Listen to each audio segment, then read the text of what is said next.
নমস্কার, নতুন বাংলা থেকে বলছি সন্ময় বন্দ্যোপাধ্যায়।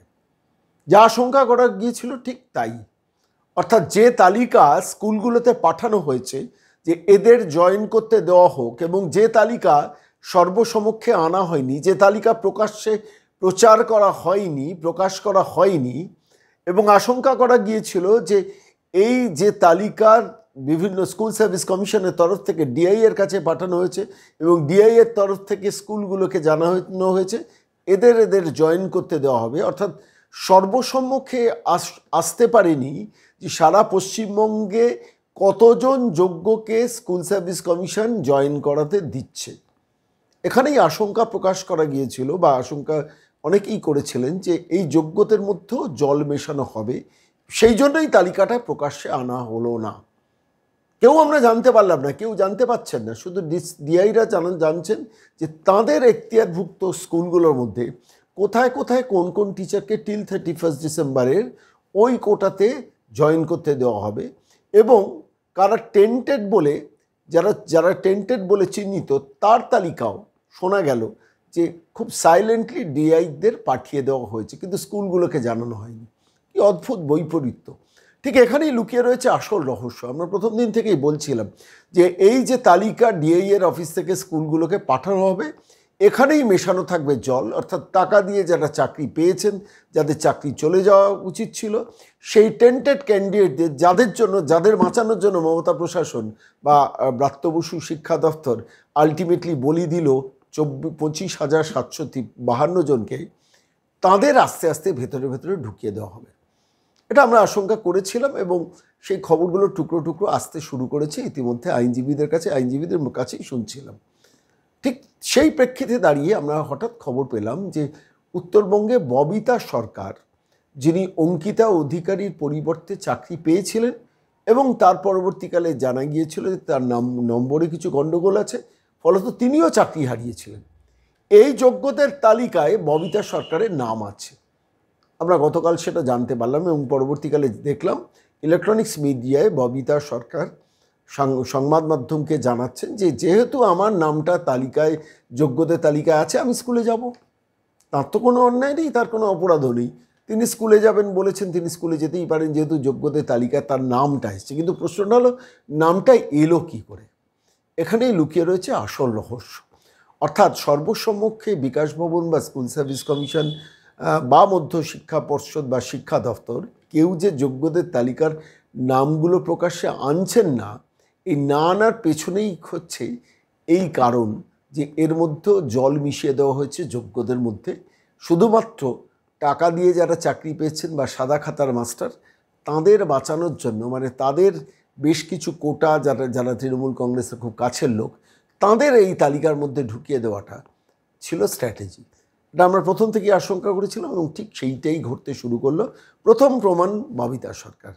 এখন ববিতা সরকারকে স্কুল জয়েন করতে নিশ্চিতভাবে দেবেন, তার কারণ তালিকায় তার নাম এসে গেছে। কি করে এলো? যেখানে কোর্ট বাতিল করে দিয়েছিল, সেই কোর্ট বাতিল করে দেওয়ার পর তার নামটা আবার কি করে এলো, তিনিও নিশ্চিতভাবে তিনি একটু চমকে গেছেন হয়তো, কিন্তু যেহেতু নামটা এসছে তিনি স্কুলে যাবেন, স্কুলে হেডমাস্টার বা হেডমিস্ট্রেসকে তাকে জয়েন করতে দিতে হবে।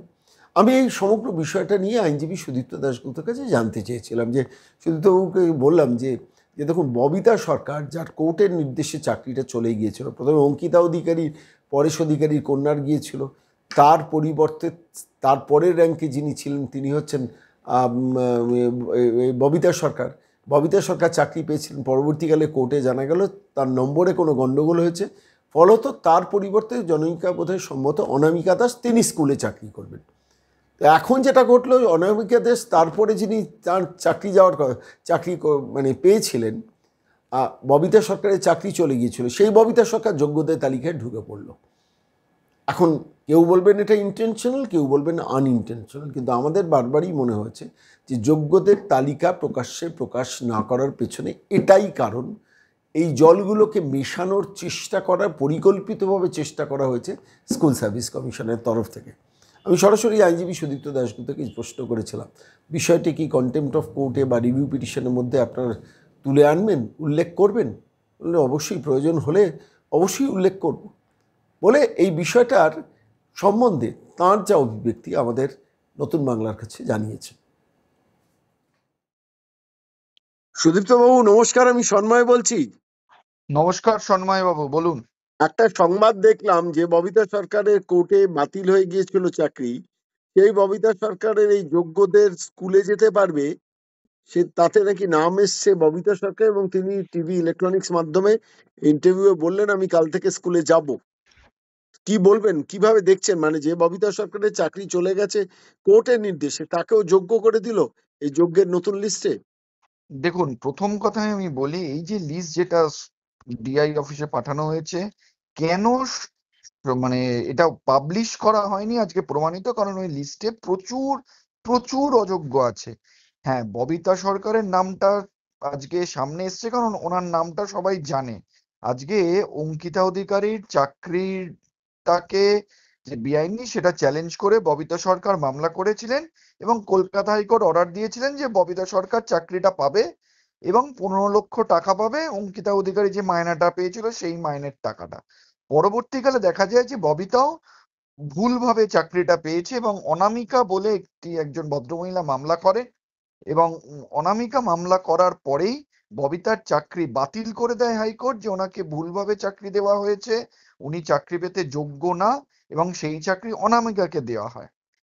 এবার যেই চাকরি পেতে যোগ্যই ছিলেন না ববিতা, যেটা হাইকোর্ট অর্ডার দিয়েছে এবং কমিশন মেনে নিয়েছিলেন, তারপর তো অনামিকা চাকরি পেয়ে চাকরি করছিলেন, তারপরে তো পুরোটাই বাতিল হয়ে গেল। তাহলে আজকে এই যোগ্যর তালিকায় যখন ববিতা সরকারের নাম এসছে, এতে পরিষ্কার যে এরকম কত ববিতা সরকার, অঙ্কিতা অধিকারী থাকবে যারা যোগ্য না হয়েও চাকরি করছে, সেটা কিন্তু বলা মুশকিল, এবং এই থাকবে বলেই এটা কিন্তু পাবলিশই করেনি। আমার প্রশ্ন একটু অন্য জায়গায়, সেটা হচ্ছে যে তাহলে তো এই পুরো তালিকা, যে যোগ্য তালিকা স্কুলগুলোতে গেছে, সেটা নিয়েও তো প্রশ্ন উঠে গেল তাহলে। মানে সেখানেও তো তাহলে জল মেশানো হয়েছে। This is an indication Babita সরকারের নাম যখন ঢুকেছে, তাই না? দেখুন, সেটাই তো আমি বললাম, এই তালিকাতে যে কত অযোগ্য আছে। আর প্রবলেমটা কি জানেন তো সন্ময় বাবু, হুম। মাঝখান থেকে ফেঁসে যাবে এই হেডমাস্টার ডিআইএস রা। তাদের যখন তারা যখন জয়েন করাবে, তারা তো কোর্টের কন্টেম্পটে চলে আসবে, যে কোর্ট অর্ডার দিয়েছে যোগ্য প্রার্থীকে, আপনি অযোগ্যকে জয়েন করালেন কি করে, হুম। তাকে মাইনে দেওয়ার পোর্টালে নাম ওঠালেন কি করে। ফেঁসে যাবেন এই হেডমাস্টার হেডমিস্ট্রেসরা। মানে ঠিক আছে আজকে। In spite of the court order কিন্তু ঘটনাটা ঘটছে। মানে কোর্ট অর্ডারে ববিতা সরকারের চাকরি গিয়েছিল, আর আর সেই এই কোর্ট অর্ডারকে অমান্য করেই তাহলে তাকে স্কুলে যদি জয়েন করতে দেওয়া হয় তাহলে শুনুন, জয়েন করবে। ববিতা সরকারের চাকরি যেই মুহূর্তে হুম। কোর্ট বাতিল করলো অযোগ্য বলে, হ্যাঁ।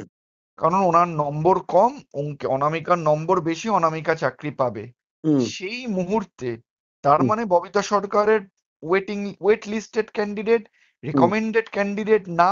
তাহলে হুম। একজন ওয়েট লিস্টেড ক্যান্ডিডেট কি করে এখন চাকরি করছে? তার মানে কমিশন যেটা করলো সেটা কিন্তু অযোগ্যদের লিস্ট, এই তালিকার মাধ্যমে অযোগ্যদের ঢুকিয়ে দিল।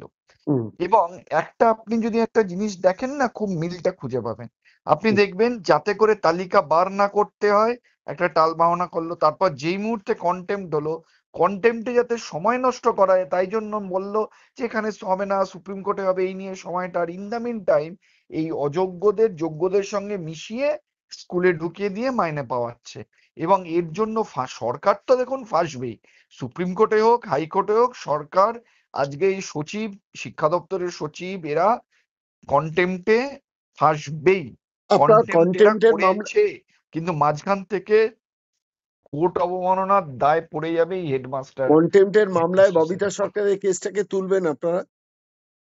দেখুন, ববিতা সরকার তো আমার কাছে ঠিক মামলাটা করেনি, আমি বলতে পারবো না। আর উনি কন্টেম্পট ফাইল করেছেন কিনা সেটাও আমি বলতে পারবো না। যে এই মুহূর্তে যেই 3টে মামলা কন্টেম্পটের শুনানি আছে, সেই 3টে মামলাতে কিন্তু ববিতা সরকার নেই। এবার আমি জানি না উনি কি করবেন। না, সামগ্রিকভাবে ববিতা সরকারের কেসটা তো রেফার্ড হবে, তাই না? আগামী দিনে যে এই ধরনের কেস তো আমাদের হাতেই রয়েছে, যে যোগ্য তালিকা করে স্কুলে ঢোকানো হয়েছে, যে যোগ্য তালিকাটার মধ্যে ববিতা সরকারের নাম ঢুকে গেছে, হুম। এবং সেটা কিভাবে ঢুকছে তিনিও সারপ্রাইজড। এবং দেখুন, পুরো। আমি আমার আমার উম, উম, মানে যা মনে হয় ওনার উচিত হুম। ওনার কোর্টে গিয়ে অ্যাপ্রোচ করা, যে এই হুম। তালিকায় ভুল আছে, এই তালিকা সঠিক তালিকা না। হুম। এবং উনি যদি স্কুলে জয়েন করেন তাহলে কিন্তু আজকে উনিও একটা কোর্ট কন্টেম্প্টের আওতায় পড়ে যেতে পারেন, কারণ উনিও নিজে তো জানেন যে উনি চাকরি পাওয়ার যোগ্য না, উনি হুম, ওয়েট লিস্টেড ক্যান্ডিডেট। তাই হুম। উনারা জয়েন করা উচিত না, বরঞ্চ কোর্টে গিয়ে বলা যে দেখুন এই তালিকায় কিন্তু ভুল আছে। যে যে সন্দেহটা বা চাকরি প্রার্থীদের পক্ষ থেকে করা হচ্ছে এসএসসির সামনে যারা বসে রয়েছেন তারাও, তাদের মুখে অনেকের মুখেই শুনলাম যে যে চুপি চুপি যে লিস্ট পাঠানো হয়েছে ডিআই এর মারফতে স্কুলে, সেখানেও অনেক গোঁজামিল আছে বলে তারা সাসপেক্ট করছেন। হুম, ফলত স্বাভাবিকভাবে সেটাই সেটাই তো এই ববিতা সরকারের কেসটাতে সেটাকেই জাস্টিফাই করলো। যাই হোক, বলতে পারেন। হ্যাঁ, অনেক ধন্যবাদ সঙ্গে থাকার জন্য সুদীপ্ত দা, ধন্যবাদ। Thank you so much. Okay.